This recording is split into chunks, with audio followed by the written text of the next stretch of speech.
Tudo começou quando me deparei com perguntas a qual toda pessoa se pergunta com elas em certo ponto da vida. Como, da onde viemos, para onde vamos e qual é o nosso propósito? Chega a ser clichê, mas mesmo sabendo da existência da Bíblia e das variadas crenças nela, creio que para algumas decisões importantes da vida, é inviável não tomá-las em base com as verdades bíblicas, já que elas respondem perguntas de como viver no nosso mundo, sendo ações básicas do dia a dia, até coisas mais complexas como as perguntas que citei anteriormente. Literalmente, o manual para se viver na Terra e se preparar para algo maior. Mas falaremos especificamente sobre o livro que muitas pessoas têm dificuldades para entender, ou apenas se recusam a entender. Sei lá, com medo. Não é segredo pra ninguém que estou me referindo ao Apocalipse, um livro profético. Só pra explicar isso, Lutero e Calvino, os pioneiros do protestantismo, evitaram o Apocalipse. Então não se culpe, tá? Se você não entende. Ninguém nasce sabendo de tudo, então vamos destrinchar isso juntos. O livro de Apocalipse é bastante complexo, então vou tentar resumir o máximo que der, para que assim não fique chato e maçante, entendendo assim a linha de raciocínio. Revelação ou Apocalipse, do grego Apocalipsis, foi feito pelo escriba João. Sendo um dos discípulos de Jesus, João escreveu tudo que o autor do livro passou, sendo o próprio Jesus, e nele é revelado vários acontecimentos para aquele tempo, como serviria também para as gerações atuais. Muitos já sabem, mas quando João escreveu o livro de Apocalipse, ele estava preso na ilha de Patmos. Foi escrito durante um tempo em que as autoridades romanas estavam perseguindo os cristãos, porque eles não prestavam culto ao imperador romano, que chamava a si mesmo de Senhor e Deus. Ele escreve o seu livro para 7 igrejas da província romana da Ásia, que ficavam numa região que hoje faz parte da Turquia. Ele anima os seus leitores a continuarem fiéis a Jesus Cristo em tempos de perseguições e sofrimentos. Depois das cartas, João descreve uma série de visões que teve, onde é mostrado muitas figuras simbólicas, números e várias outras coisas estranhas que muitos de nós não entendemos, mas para os seus leitores da época fazia sentido, menos aos romanos, é claro. Vocês verão muito eu mostrando alguns versículos da nova tradução da linguagem de hoje, e eu uso o software bíblico Logos. Aliás, eu recomendo fortemente. Para o pessoal que está meio confuso em relação à forma como iremos interpretar os textos, usaremos a própria Bíblia para interpretá-las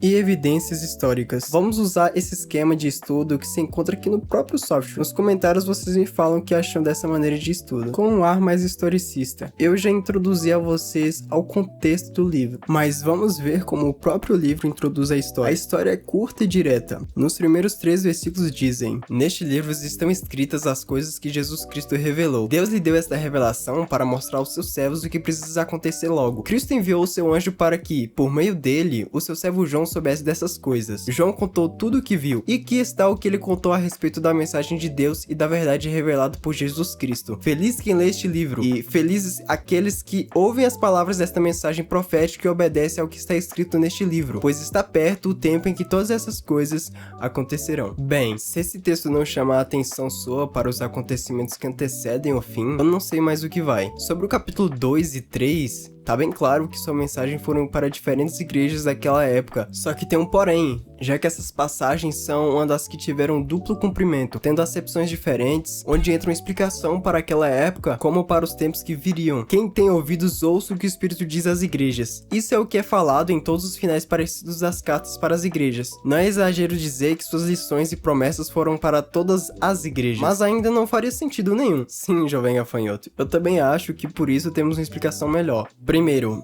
elas são símbolo das 7 fases eclesiásticas, por causa dos paralelos em Apocalipse e Daniel, sendo Daniel outro livro profético. Os capítulos 2, 7 e 8 de Daniel são profecias paralelas. No Apocalipse, as 7 igrejas, os 7 selos e as 7 trombetas também são paralelas. Guarde essa informação, é importante. Falaremos mais um pouco sobre esse assunto lá na frente. Segundo, a profecia cumprida nos fornece a sua veracidade. Jesus disse, abre aspas, desde já vos digo, antes que aconteça, para que, quando acontecer, creiais que eu sou, fecha aspas. Algumas profecias são melhor compreendidas depois de cumpridas, e as 7 cartas em sua sequência seguem a mesma cadência de experiência predominante da igreja cristã durante 7 eras sucessivas. Ou seja, as mesmas sequências que vemos nas cartas é uma ordem cronológica das mudanças do cristianismo. Sabendo disso, prosseguindo para o capítulo 4, ao comecinho ali do capítulo 8, veremos a visão do rolo selado com 7 selos. No capítulo 4, João tem uma visão do trono de Deus no céu. Moleque, agora Agora imagina ter o privilégio de ter essa visão. É inexplicável. Mas sobre o capítulo 4, não tem muito o que falar dos selos. Tem 4 seres viventes ali com formas de animais louvando a Deus. Tem também um arco-íris, né? Onde eu já vi esse arco-íris antes. Enfim.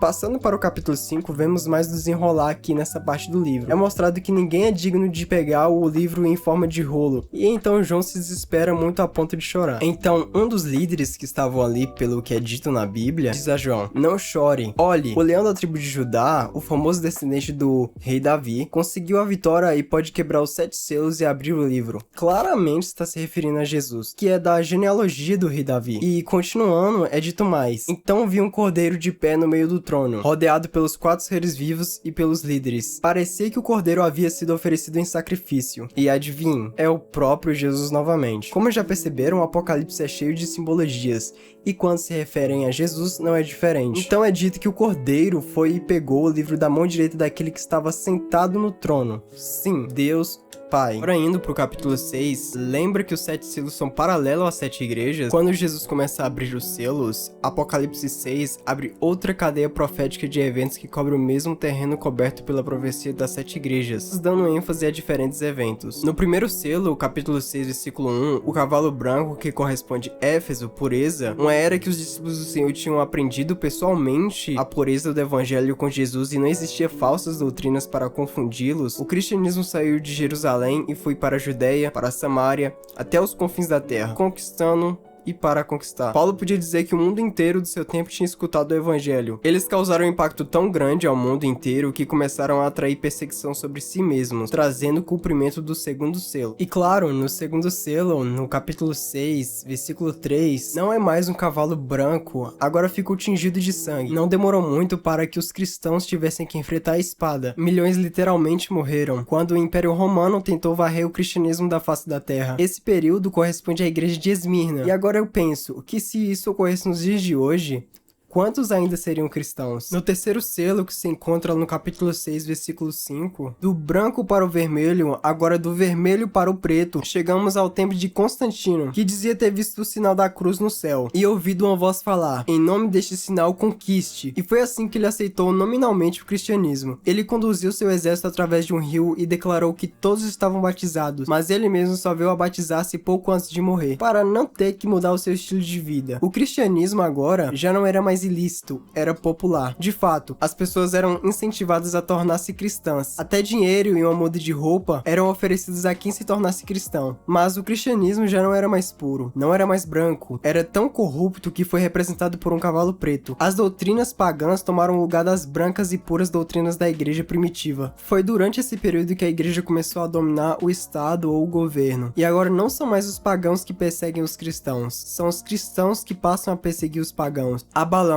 Nesta visão, João viu uma balança na mão do cavaleiro. Meio quilo de trigo custa o que vocês ganharam no dia inteiro de trabalho, e 1,5 kg de cevada custa a mesma coisa. E não misturem água no vinho, nem falsifiquem o azeite. Deus havia ordenado que o pão da vida devia ser de graça, mas com o cavalo preto e sua corrupção, agora estava sendo vendida. A religião tornou-se um negócio e, em muitos casos, até hoje ela é um grande negócio. Pessoas e igrejas estão usando a palavra de Deus para ganhar dinheiro. Ao ser quebrado o quarto selo, surge um cavalo amarelo na nossa tradução, mas que no caso seria um cavalo pálido associado à cor da morte. Chegamos então a um tempo de uma igreja morta. Foi durante toda essa perseguição que os templos pagãos viraram igrejas cristãs. Não eram mais pagãos perseguindo cristãos, não eram mais cristãos perseguindo pagãos, agora eram cristãos perseguindo e matando outros cristãos. A Roma pagã torturava criminosos por roubarem, mas a Roma cristã torturava cristãos por lerem a Bíblia do seu próprio jeito. Realmente a coisa era muito tensa. E se pararmos pra pensar, faz muito sentido. Tendo em vista que já se passou muito tempo desde que a Bíblia foi feita, e já se cumpriu muita coisa, não pelos livros de história, mas na própria Bíblia se cumpriu vários acontecimentos que ela no Antigo Testamento já profetizava. E não, o Apocalipse não foi o último livro a ser feito, mesmo estando em último dentro da Bíblia. Podemos supor então que por esse tempo já aconteceu várias coisas que estão escritas. Acabando os cavalos e indo pro quinto selo, capítulo 6, versículo 9, nos é mostrado a alma almas que tinham morrido pelo evangelho clamando por vingança. Mesma expressão é usada no livro de Êxodo. O sangue de Abel clama por vingança. Aqui a ilustração de Deus dá a voz ao sangue de martírios inocentes. Eles morreram por sua fé. De acordo com todas as aparências humanas, Deus nada fez para protegê-los. Um dia, porém, as contas serão acertadas, que é o que dá para se entender no versículo 11. E ao ser quebrado o sexto selo, é contado que aconteceria vários acontecimentos nos astros do céu e abalamentos na terra inteira, como também pessoas de diferentes classes se escondendo da presença de Deus, pois chegou o grande dia da ira deles. Muitos desses acontecimentos, de acordo com alguns, já passaram, como outros que dizem que ainda haverá. Estudando, podemos notar que já houve vários terremotos ao longo da história com magnitude maior que 9 para cima. Sobre o sol se tornar negro, muitos afirmam ser o dia escuro em 1780, e a lua se tornar de sangue relatam seu acontecimento que veio depois do dia escuro, e faria até sentido. E as estrelas do céu que caíram na Terra poderia ter sido a queda de estrelas de 1833. Estimou que de 100 mil a 200 mil estrelas cairiam em uma hora. No versículo 14, não existe uma forma clara de afirmar que já aconteceu o que é contado nele, mas em todo caso não se sabe ao certo, já que tudo isso que aconteceu e que pode acontecer um dia, não passa de sinais apontando para a volta de Jesus. E a volta de Jesus, mesmo que muitos não acreditem nela, é o assunto do sétimo selo.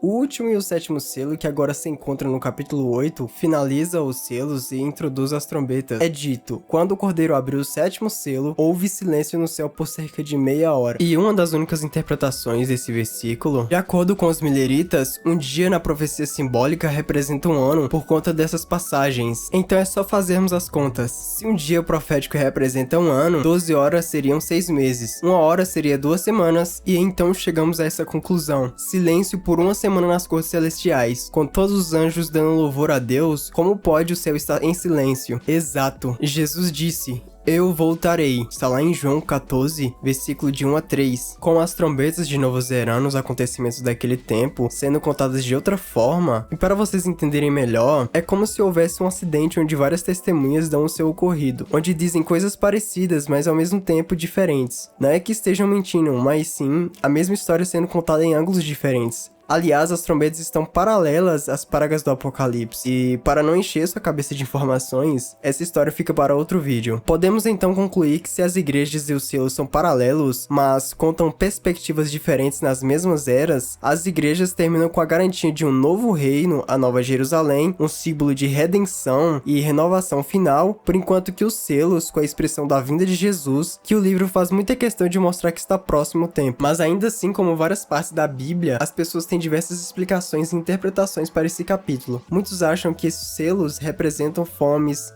guerras, muitas mortes, destruição e até o anticristo. E elas não estão mentindo, no final dos tempos haverá tudo isso com muita perseguição ao povo de Deus, como é descrito no capítulo 24 de Mateus. Além de que ainda existem as 4 linhas de interpretações mais populares sobre o Apocalipse. Lembrando que essa é a minha visão que adoto do Apocalipse. Falarei mais de outros livros e de outros ensinamentos que estão na Bíblia, mas como eu tinha dito no começo do vídeo, eu tentei resumir o máximo que desse. Se vocês quiserem um aprofundamento a mais em qualquer parte do livro ou sentiu falta de algo em algum capítulo, deixe aí nos comentários. Eu quero aprender junto com vocês. Até porque eu não sou o dono da verdade, mas te garanto que sou o filho do dono.